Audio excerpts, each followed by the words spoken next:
spots. They're trying not to look like too much like it's spring and then preseason, as opposed to just a continuous practice. You know, we have 15 here, spring game, and then we go into the preseason. We just want to pick up from where we left off that way. And it's the same thing with the competitions. Preseason's a long time; it's 3 weeks, and so injuries happen, different things happen, and we like to mix up the different guys working with each other. I think some positions it's more important than others, but we always want to have competition, and so we're not in a rush to name starters or anything like that. I don't think that's appropriate, really, until you get into the preseason. So yeah, the competition is really good because that drives guys to get better. So in other words, a depth chart right now, but it's written in pencil. I guess you can put it that way. Sure. I mean, some guys have been starters before or have a lot more experience. They're kind of the incumbent, and then the other guys got to beat them out. And a lot of positions we get to play depth. So, who was the starter last year, Paris Campbell or KJ Hill? I don't know, they both played, they never really got into it. Who was the starter at Z? Terry McLaurin or Johnny Dixon. They both kind of played. So I guess sometimes it depends on the position, I guess, too. Over to the Rangers, Clay. Curious what kind of interaction you've had with NFL people about Dwayne Haskins. It seems like there's some weird vibes out there about now he's not attending the draft. Was there a misstep along the way? No, he never planned on going to the draft. Even I remember talking, I think last year at this time, he said if I ever had an opportunity, I wouldn't go to the draft. He just wanted to be with his family. He's got a big family, a lot of supporters, so I think he wanted to do something back home. I think that's something he always wanted to do. And yeah, sure, we've had almost all 32 teams come through and sit in my office, ask questions about him. They've had people come through. They've had quarterback coaches. They've had GMs, owners, presidents, and so everybody's coming through. And there becomes a certain time in the draft where, guys' stock goes real high and they try to, shoot holes in them, and then right before the draft they start to rise back up again. So it's just that's kind of how that thing goes down. You have no qualms about his ability to do any of that? No, not at all. Front row middle, Dave. Ryan, I just want to ask you about the spring game format. You mentioned there's going to be a running clock in the second half.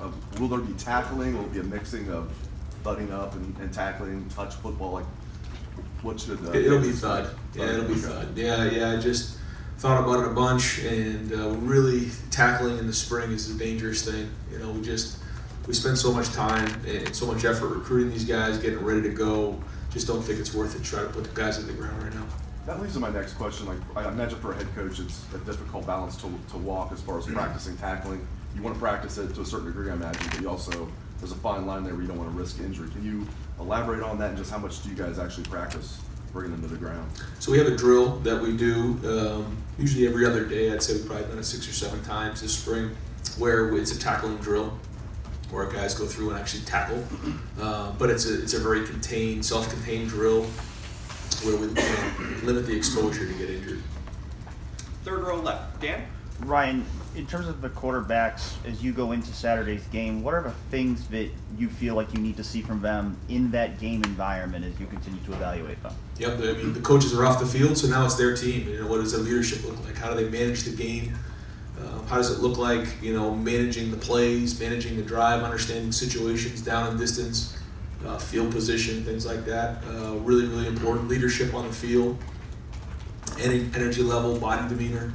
All those things we'll be looking at. And obviously the ability to work a team down the field and score touchdowns. How important in your mind is the spring game part of the evaluation in terms of guys being in the stadium playing in front of a crowd? Not as much. It's kind of like when you go into the preseason and guys are getting ready to play, and there's a little bit of an exposure. Like this game will be a little bit of an exposure to see how they do in that environment, but the body of work over 15 practices is really what we go back on, because we get to see that every day.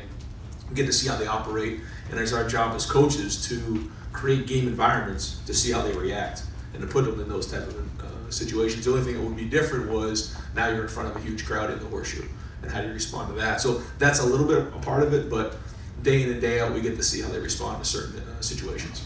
Front row right, Austin. Ryan, you talked at the start of spring about JK wanting more of the load or more carries. You guys planning to do that? What do you see as the complement to JK for the ground game? Well, I think that last year we got the ball to the perimeter a little bit more in terms of some of the bubble screens and like that. We'll continue to build that. The quarterback run is something that we're gonna be more involved with again this year, and then we'll see as we continue to build this identity on offense, because if it's going to be different than it was with JT, it'll be different than it was with Dwayne. How we continue to do that. How have you seen that competition for the backup or 2 or 3 spots at tailback work out? It's been good.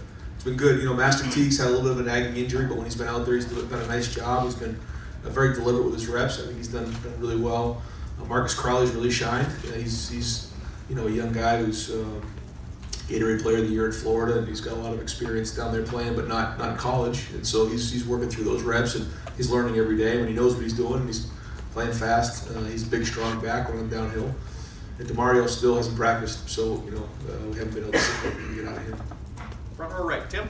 Yeah, Ryan, real quick, give me one name of one guy this spring. I'm not maybe in become a starter or something, but a guy you've seen make big progress that you think could be in the picture as this thing goes on. On offense? Yeah, either way. Either. Yeah, both sides. Yeah. On offense, again, as somebody that maybe hasn't played a lot, it probably is Garrett Wilson. Just seeing him make plays day in and day out down the field, I think it would probably be him on offense. On defense, Sean Wade made a lot of plays last year. He's been having a really good camp. Josh Proctor's another guy who shined. He's got his hands on a lot of footballs, and he's done a good job. And when his eyes are in the right place and he's disciplined on each play, he is showing up. Spring football is sort of a tradition, going back eons. But would you guys now, in this modern era, be better served, you think, by a couple of OTAs, or whatever you want to call it, or sessions, through the year as opposed to one? Just what's your thoughts on that? Yeah, I think anytime you do something like that, there is a ripple effect, and there are other unintended consequences and things that come through. So without just blurting out an answer, yeah, I'd love to do that, you have to think it through. But there are things nowadays that we can do. We're not allowed to use a football, but we can do some position-specific drills and things like that. So that's good. And we don't get to do a ton of football in the off season, though. It's mostly conditioning things, and so the more we can do of that, I think the better. And one last thing, you used to evaluate quarterbacks for the NFL. What is it about Dwayne more than anything else that you think stands out that in that final analysis when they decide to pull the trigger or not will be the deciding point for him? Yeah, I think when you look at what he did in 1 year, it's tremendous.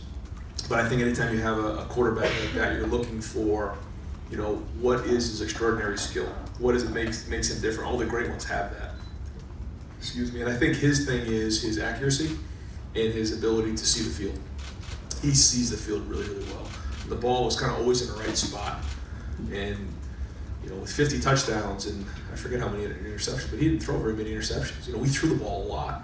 And so when you come back and really think about that throughout the season, I think that's really remarkable. And then his size. He's big. He can see over those linemen. He's not 6 feet tall. He can really see. So I think the combination of those two make him different. Second row left, Ari. Ryan, you basically, done everything there is to do as a head coach, having coached some games last year and stuff, but it's your first spring game where, it's a big recruiting weekend. How involved are you in putting together the list of who's coming? How closely do you talk with Mark?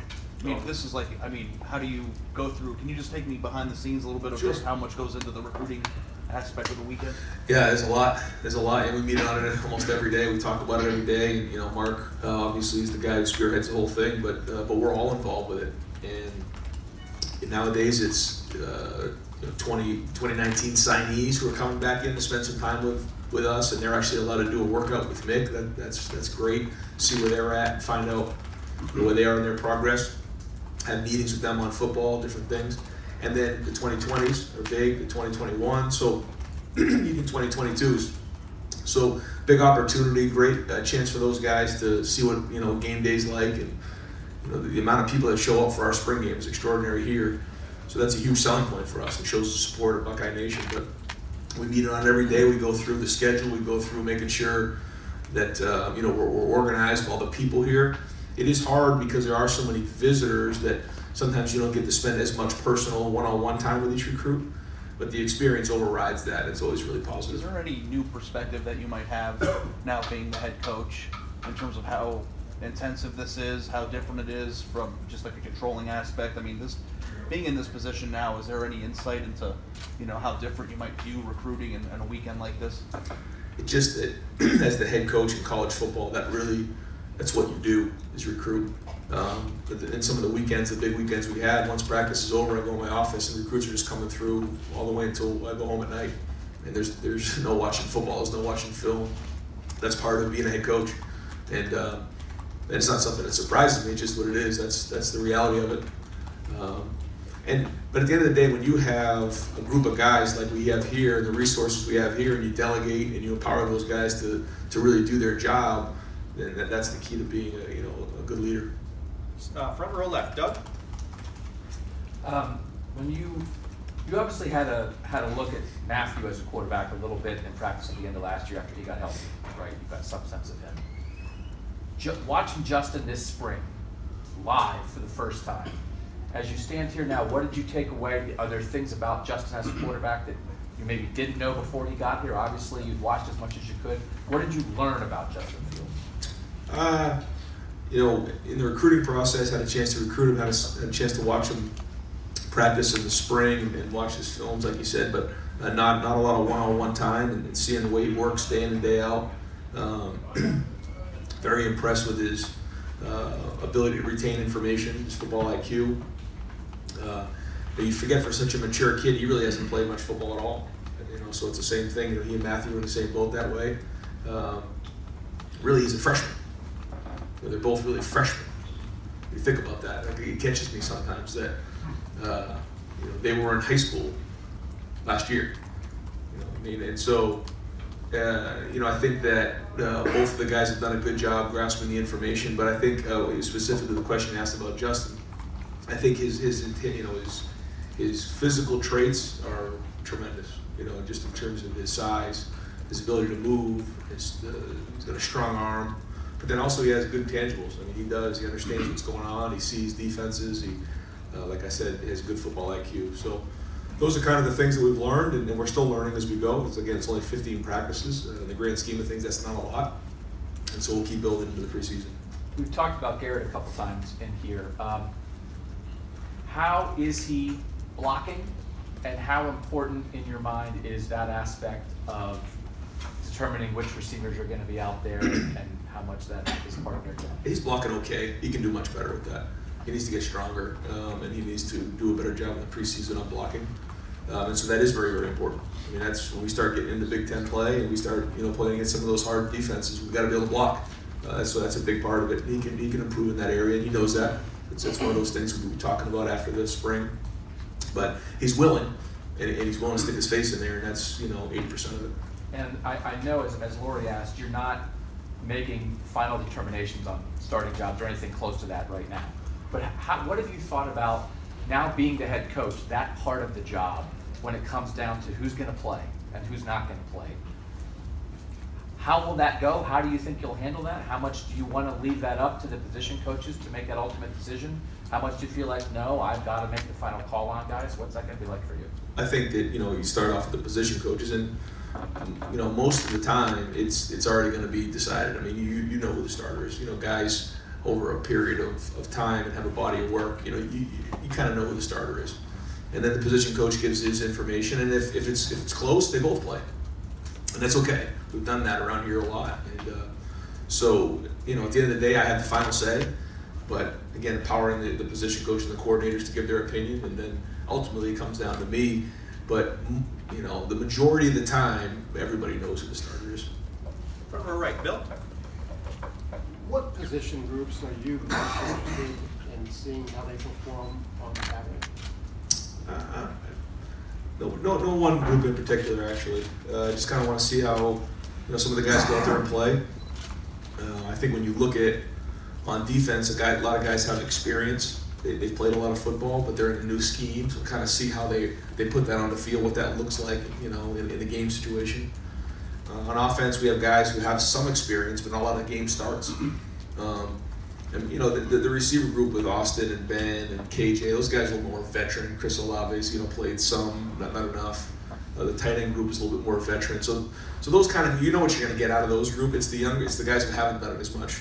Some of the guys on the offensive line, quarterbacks. You know, I'm excited to see how the secondary plays. You know, I got a good feel what that the defensive line's going to look like with Chase and Coop and you know, Tariq Smith and those guys coming off the edge. You know, interior guys, kind of excited to see what those guys look like.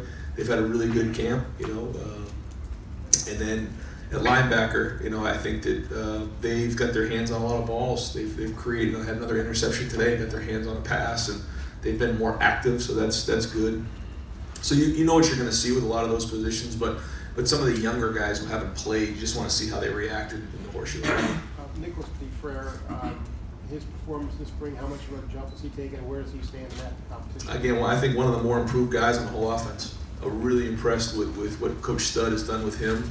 He got here this summer, and in a short order, he's really taken big strides. Is he perfect? No. Is he ready yet? No, but he's close. And very, very impressed with what he's done so far this spring. Very serious about his business and doing a really good job. Can you just kind of go through the injuries? Who will not play on Saturday? Yeah, I don't. If you have somebody specific, I can kind of. But Portland, I assume, will not play. Yeah, Tough probably won't play. We're gonna probably go through that in the next day or so and really decide who will go. But yeah, Tough won't go. Who else you got? No, he won't go. Yeah, the guys who have been kind of out, they're not gonna play. Yeah, Munford. Yeah, they're No, Thayer won't go. Marcus Jordan won't Williamson? go. No, he won't go. Chris Olave got banged up. Chris will be like, we'll decide him and some of the other guys here in the next day or so, kind of where they're at. Yeah. Fourth row middle, Pat. Similar to what Ari was asking about recruiting, but from the team side, since you took over the program to almost the end of spring, what's something that you didn't know then that you know now going through this whole last 4+ months that you think has made you a better coach or whatnot? Yeah, I think the recruiting part of it, just that's a huge, just day in and day. That's just what it is, you know. So you can't really. There's not as much X's and O's. It's that kind of stuff. But it's something I knew, but maybe didn't appreciate enough is your staff and the trust that you have in your staff to, you know, relay the message that you're trying to relay to the team day in and day out. And I think our coaching staff's done an unbelievable job of creating this toughness that we've been talking about. Toughness on the field, toughness, you know, mentally, toughness, bringing energy every day, being consistent. And so our coaching staff really, and you rely on those guys, and you're only as strong as the guys that are around you. So you got to hire great people, you got to motivate them, and then they got to go do their job, and relay your message. And so that's something that, you know, I just really have thought about, you know, driving into work every day is, you know, how do I continually get the message to the team, and the best way to do it is through the assistant coaches. And I think we have one of the best staffs in America, and so we'll keep building on that as we go. And going back to the format with the game, are you guys going to draft teams? How do you break that up and decide? No, we won't, because we want to have good on good. So we'll just kind of separate that out, and then some guys who have a lot of experience, you know, take Chase Young he's not going to play very much, so he'll quickly be out of the game, and so then how do we get somebody else back behind him? We'll have several guys with double jerseys, so we'll kind of move them back and forth a little bit, and making sure that you know, we get those guys out of there early if we need to, and then we kind of go from there. But it really it'll be kind of like the first group against the first group, second group against the second group, and then as the game goes on, then we'll kind of adjust from there. Far left, Matt. Another part of the weekend is the coaches clinic getting started in March. I mean, they've been doing it for years here at Ohio State. Just how important is that to the program? Huge. Yeah, our clinic that we're putting on starting tomorrow is really important to our staff. We've met on it several times, and the thing that we're doing is we're really going to do a great job in the clinics of having you know, having an open door policy and trying to be as, you know, as real as we can and give the coaches what they need in terms of helping the Ohio coaches and anybody else who's coming. There's going to be people outside of Ohio coming to this clinic, and we want to help them. And so almost everybody on our staff is going to be presenting. I'll be presenting, coordinators will be presenting, and then we'll have chalk talks along the way. We'll be available. We're going to do on-field demonstrations on Friday. And I just really want to show all the people, especially the coaches in Ohio, how important this is to us and how we're going to be a resource for them. I got a lot of feedback on how excited all the coaches are about coming to practice, about the way we're recruiting their kids, about the way our staff is just attacking Ohio and the 3 to 4 hour radius. And this is just another part of that, just to show how important that is. We're going to be recognizing some really great coaches. Steve Speck goes again. Chris Spielman will be, so we're going to do a good job of recognizing those guys too. I think that's important. And then there's some camaraderie. We'll have, at night we'll have the Chalk Talks, and then we'll have some socials, and just kind of spending some time and making sure how they understand how important Andrew was. Second row left, Bill. Ryan, I know that quarterback sort of coming and going is kind of the nature of the beast across the country now. For a guy like Matthew, who was here for basically a calendar year, has the entire picture change around him to the point where he's the longest tenured guy in the room now after 1 year. Just how have you seen him handle that and sort of grow sort of in that new role this week? Well, it was hard for him because when he was here last year, he really wasn't able to do much because the timing was such that he came off of that knee injury, and then the season started when he was really full-time. And by then, we didn't want to put him down on the scout team where he had guys coming over the walls at him and he was getting exposed to getting a guy falling on his knee because it wasn't there yet. So he was with us, and he was kind of in the back taking mental reps while Dwayne and Tate were taking most of the team reps. So he really wasn't doing a whole bunch. He was it was all up here. And that wasn't easy for him. It was a long fall, but it was the right thing to do because we didn't want to expose him to getting hit. He wasn't really, really confident on that thing yet. Went through the season. Bowl practice was big for him. He was able to get out there and start to get his feet underneath him. I think he's building his confidence every day. And I think that, the best practices he's had is the last probably 4 or 5. And I know when you're recruiting a guy, you're looking at his skills, obviously, but the fact that he sort of stuck it out in high school, knowing in the back of his head that he probably wasn't going to start until he was a senior, was any part of that appealing in your evaluation of him? You evaluate everything in the situation. His family, Minnie and Mike, are unbelievable people. His sister Ginger is awesome, and Matthew is a great kid. And so, when we look to evaluate bringing in anybody on our team, but also a quarterback, you look at the whole picture. Somebody jumped around from program to program, or were they loyal to their program? Did they work through and then have an opportunity, and then he goes out and has one of the best seasons in all of America and takes his team to a state championship in one of the toughest leagues in the entire country. So really impressed with that, and just really impressed with the way he goes to work every day. And that it's not about, what happens if I don't win the job? Am I going to try to go move somewhere else? No, he's a Buckeye, and that's really important. That's important to our team, and he's getting better. I mean, he's throwing the ball really well, improving in other areas, being challenged by his teammates. So it's been a great spring for him. And we got time for one last question. Third row right, Rob. Ryan, you made it clear you're going to be the play calling guy in the fall, but I think going into spring, you said you're going to kind of let some guys have a hand in it. Sure. How has that gone? What's it going to look like Saturday?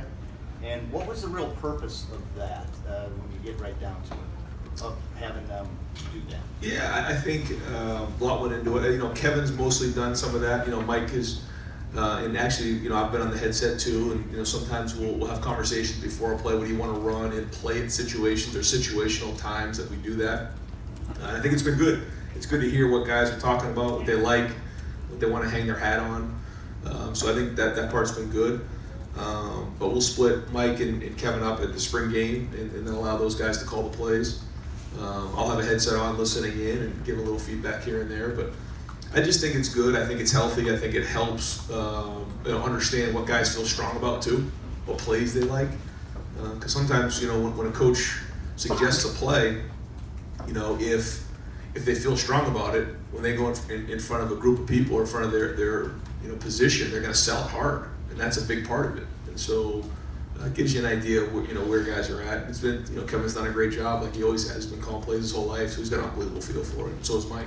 How does that factor into the fall? Does it change any thinking you had of how it's going to work, the dynamic of play calling, or not? But Kevin and I have always had conversations, whether it's the first year or this past year, always back and forth, even the first 3 games when, as I was acting head coach, it was the same type of thing. Kevin's always been involved with this, always has input, and typically we'll go through after a series, all right, what do you guys like here?